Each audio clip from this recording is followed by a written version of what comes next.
I used to work for a boss who contradicted himself regularly. Let me give you an example of a situation that I've come across, well, many times. And he would call me into his room and say, Seki, I need you to help me with this particular problem, and I need you to sort it out for me. So he would give me the task, he would give me a 1 or 2 liner explaining about the problem that he needed me to fix. Now, naturally, when you hear this type of this very brief type of explanations, you would ask a little bit more to understand this problem. And so I would ask him, if there are any parameters that we need to be aware of, or if there's a budget that he did not want to break. And in his ego, he would normally answer me and he would tell me, Seki, I don't work with budgets. Now, when you hear statements like this, it means that I don't care how you do it, get it done, because it is of a certain level of urgency, and I don't mind spending the money to get it sorted ASAP. So I would look for I would look for quotations, and I'd get a few different ones for comparison, and I would show it to him, perhaps a day or 2 later. And every time I presented it to him, he would look at all the quotations and he would tell me, Seki, we've got to be cost conscious.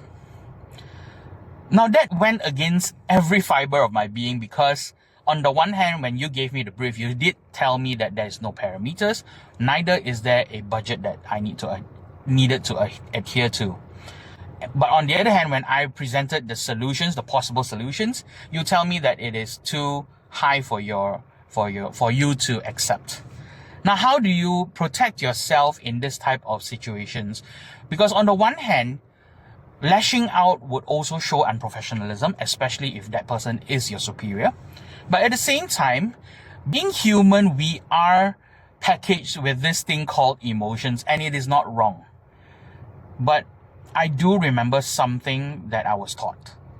You cannot control how someone acts, but you can always control how you react. So knowing this, I started to document a lot of this by sending him an email or even a WhatsApp or even both. And I'd say, Mr. So-and-so, we've discussed this at hand earlier, and we are now going into solutions finding. You told me that there is no budget that I needed to adhere to, and there are no parameters.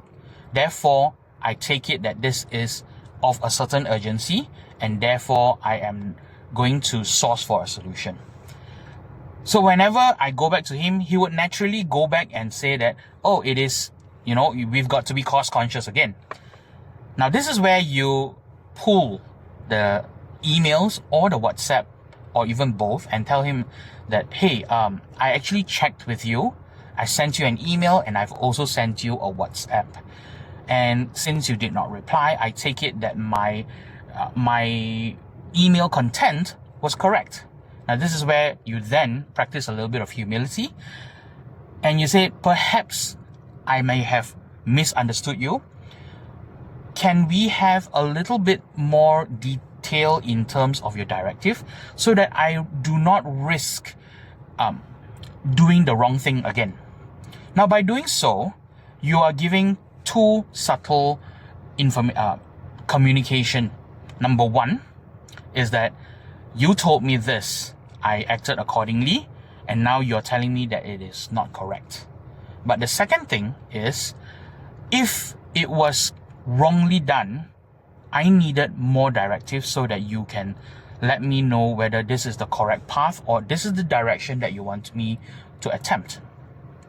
And now by doing so, you are also telling him that you are just following orders, and if orders are not clear, the onus is on you, not on me.